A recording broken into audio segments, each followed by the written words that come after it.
जय हिंद दोस्तों, मैं रजनीश आनंद।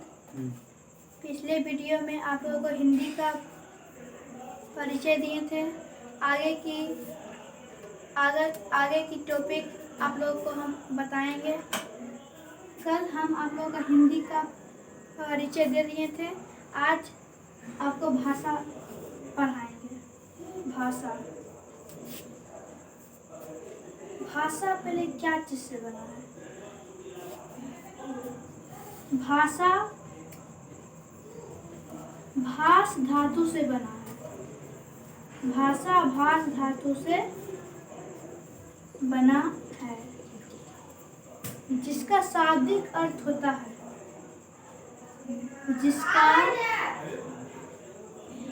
जिसका शाब्दिक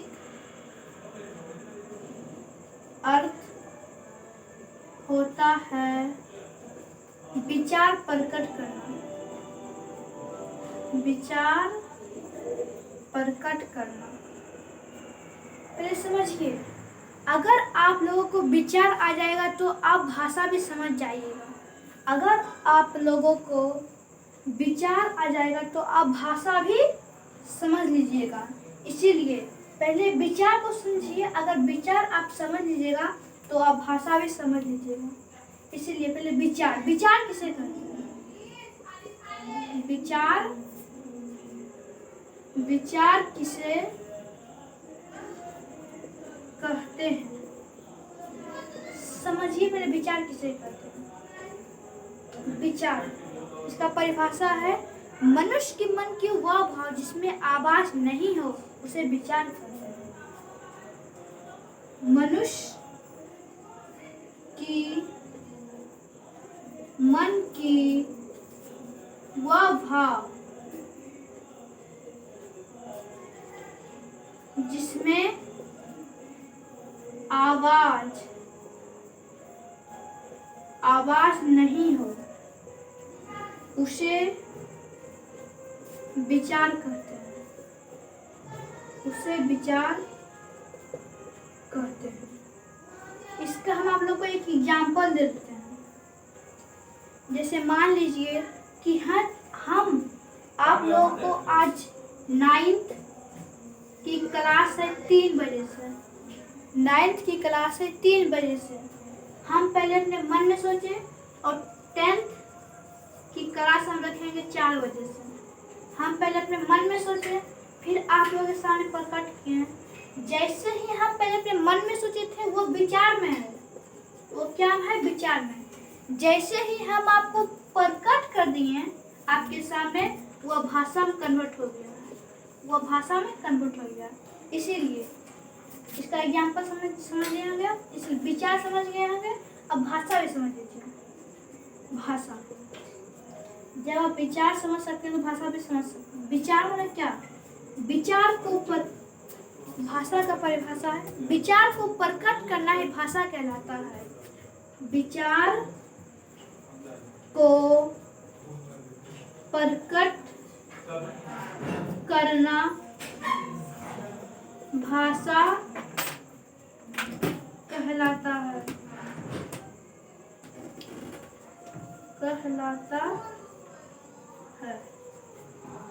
भाषा समझ गए। आप पहले विचार समझ गए। आपको हम एग्जाम्पल देके बता दिए। और जब आप विचार समझ लीजिए तो भाषा भी समझ लिए होंगे। इसका एक और परिभाषा है, लेकिन सिंपल परिभाषा आपका यही है। इसकी और परिभाषा है जिसके द्वारा मनुष्य अपने मन के भावों को दूसरे के सामने लिखकर या बोलकर प्रकट करता हो उसे हम भाषा कहते हैं। लेकिन सिंपल आपको ये ठीक रहेगा। अब देखिए, इसके बाद आता है कि हर चीज की विशेषताएं होती है। क्या? हर चीज की विशेषताएं। भाषा की विशेषताएं होंगे। भाषा की विशेषताएं होंगे ना। देखिए, भाषा की विशेषताएं हैं। भाषा की विशेषताएं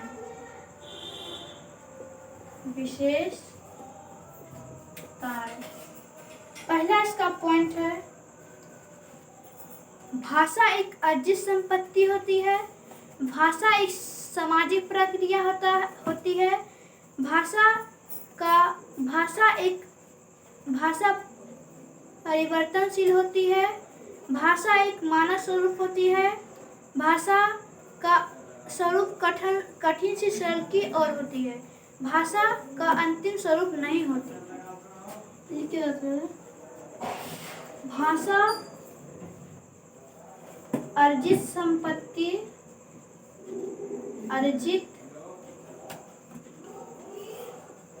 भाषा एक अर्जित संपत्ति है। दूसरा पॉइंट, भाषा एक सामाजिक प्रक्रिया है। तीसरा पॉइंट, भाषा का अंतिम स्वरूप नहीं होता है। चौथा पॉइंट, भाषा परिवर्तनशील होता है। पांचवा पॉइंट, भाषा मानक स्वरूप होता है।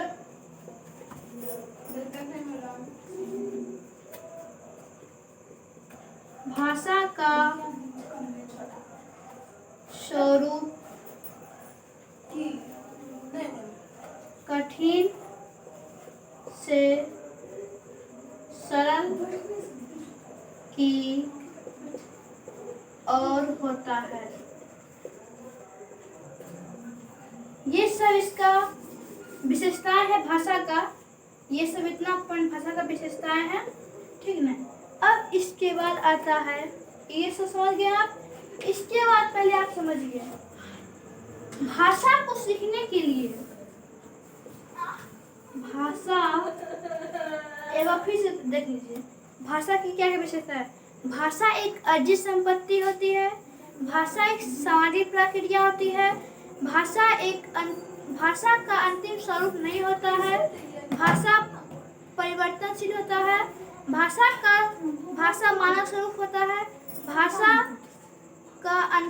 भाषा का स्वरूप कठिन से सरल की ओर होती है। इसे समझ गए। अब भाषा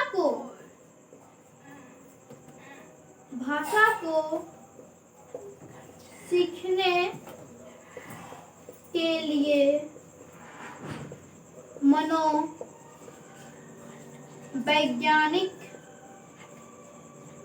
मनोवैज्ञानिक दृष्टिकोण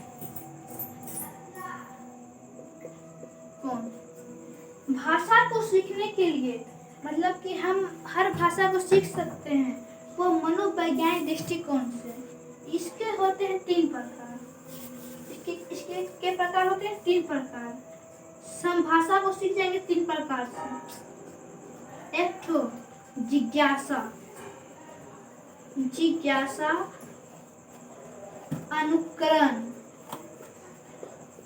अनुकरण और तीसरा क्या है, अभ्यास।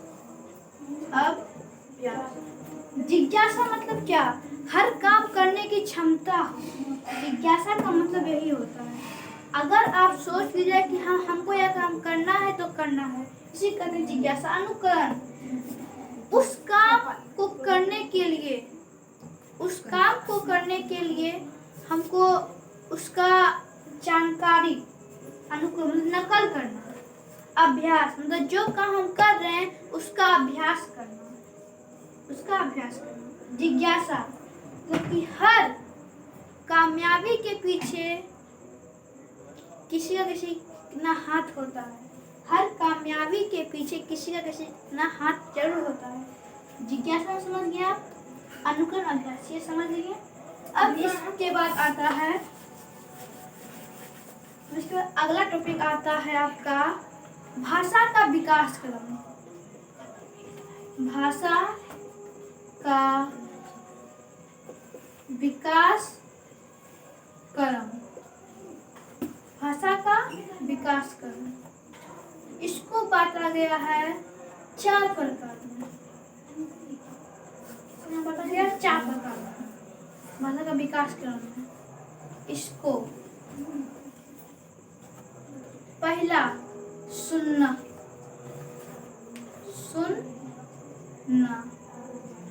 बोलना, पढ़ना,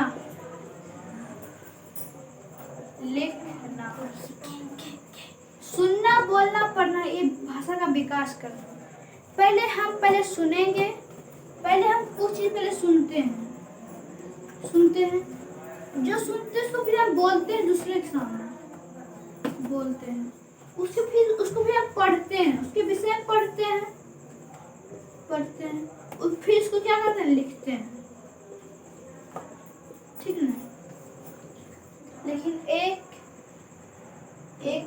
अथी थे, नाम याद ना, ये लिखते इधर करेंगे और पढ़ते इधर करेंगे, उससे कोई दिक्कत ना है, ठीक है। सभी आगे देखिए, ये हो गया इसके बाद भाषा के प्रकार। भाषा के प्रकार ये होते हैं 3 प्रकार के।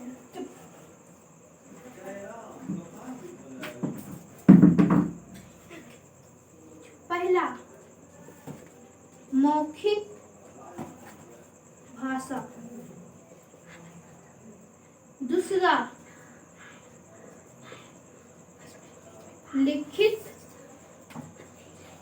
भाषा, तीसरा सांकेतिक भाषा। भाषा का 3 प्रकार होता है। पहला मौखिक भाषा, लिखित भाषा, सांकेतिक भाषा। मौखिक भाषा का परिभाषा क्या है? सिंपल सा, बोलकर और प्लस सुनकर, बोलकर प्लस सुनकर। लिखित का लिखकर प्लस पढ़कर। सांकेतिक भाषा संकेत द्वारा प्लस दूसरा व्यक्ति संकेत को समझकर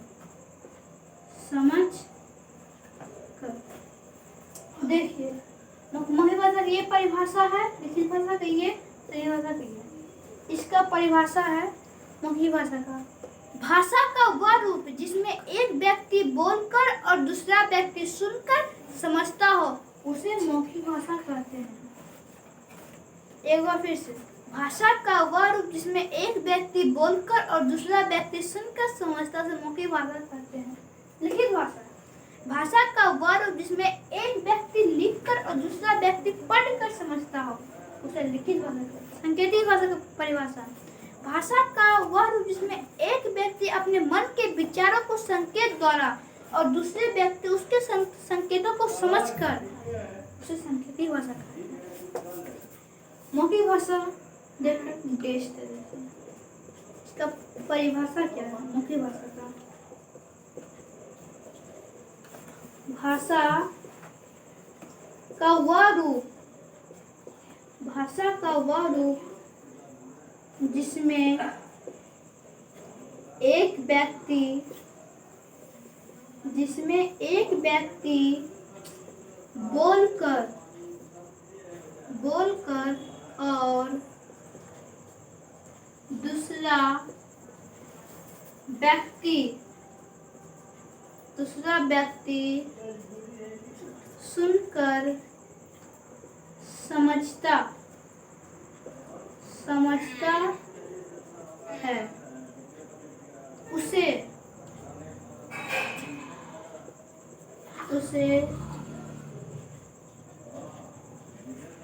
उसे मौखिक भाषा कहते हैं। उसे क्या कहते हैं? मौखिक भाषा। उसे क्या कहते हैं? मौखिक भाषा।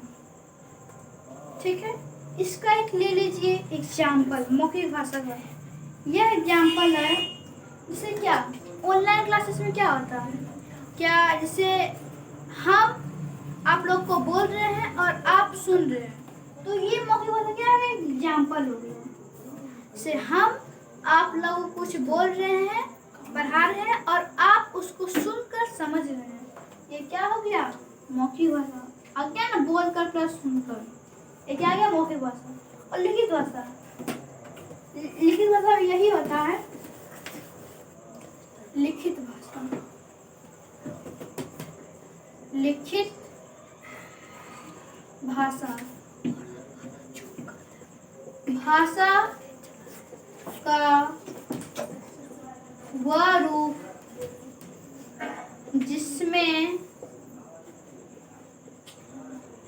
एक व्यक्ति लिखकर और दूसरा व्यक्ति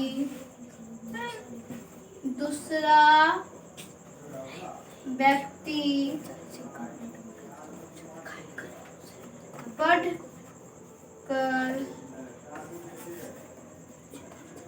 समझता है, उसे लिखित भाषा कहते हैं। इसका पहले आप लोग को एग्जाम्पल के माध्यम से आपको समझना पड़ेगा कैसे करना। देखिए, इसका एक एग्जाम्पल है कि कहानी क्या है, कहानी क्या लिखित एग्जाम्पल है तो कैसे, देखो कहानी से कोई कहानी कौन लिखता है, कहानी को लिखने वाले कवि हैं, वह कवि पहले लिख कर आ गया है और दूसरे व्यक्ति उसको पढ़ते हैं, क्या है, कहानी क्या है, लिखित भाषा। दूसरा एग्जाम्पल, पत्र लेखन।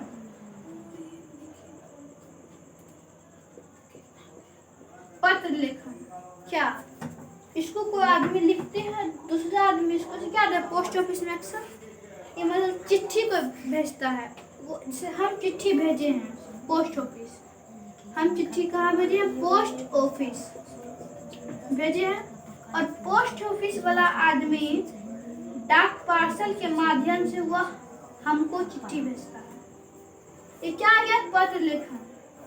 ठीक, एक और इसका एग्जाम्पल ले लीजिए, समाचार पत्र। समाचार पत्र क्या होता है, अखबार जो लोग छापते हैं, वो पहले उसको छापते हैं, फिर बहुत सारे आदमी उसको पढ़ते हैं, तो और भी होते हैं। यह लिखित भाषा, उसका क्या होता है, सांकेतिक भाषा। सांकेतिक भाषा पता है, सांकेतिक भाषा में आप लोगों को बताते हैं, सांकेतिक भाषा मतलब क्या हुआ, भाषा का वह रूप जिसमें एक व्यक्ति अपने मन के विचार को संकेत द्वारा और दूसरे व्यक्ति उसके संकेतों को समझता है, उसे सांकेतिक भाषा कहते हैं। सांकेतिक भाषा, परिभाषा, भाषा का वह रूप जिसमें एक व्यक्ति अपने मन के विचार को एक व्यक्ति अपने मन के विचारों को संकेत द्वारा और दूसरा व्यक्ति उसके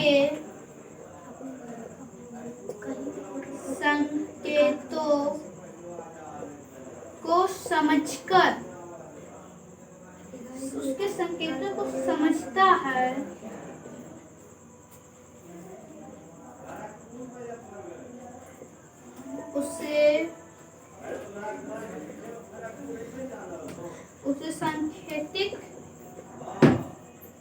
भाषा कहते हैं। इसका एक एग्जाम्पल ले लीजिए। इसका एक एग्जाम्पल है, इसका एग्जाम्पल है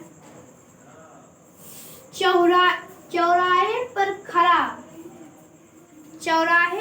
खड़ा व्यक्ति यातायात नियंत्रण करना। चौराहे पर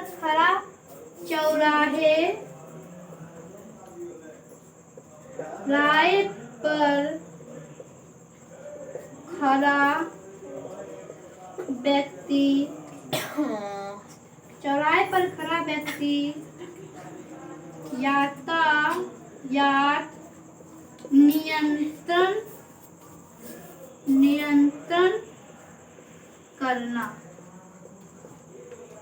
देखिए ये सब आपको बता दिए हैं। और इसका एक कहावत सुनेंगे आपको, कोस कोस पर पानी बदले, 4 कोस पर बानी बदले। इसका अर्थ क्या होता है? जैसे आप, ये भाषा का है, ये भाषा का एक कहावत है। क्या है? कोस कोस पर पानी बदले, कोस कोस पर पानी बदले, 4 कोस पर बानी बदले।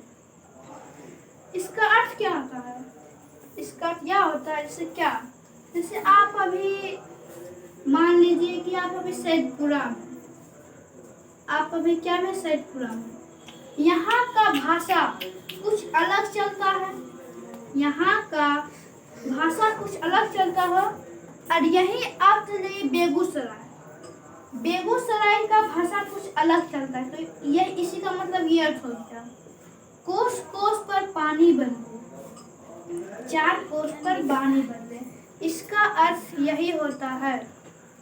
ठीक है, अब इतना है। अब हम आप लोगों से नेक्स्ट वीडियो में मिलेंगे।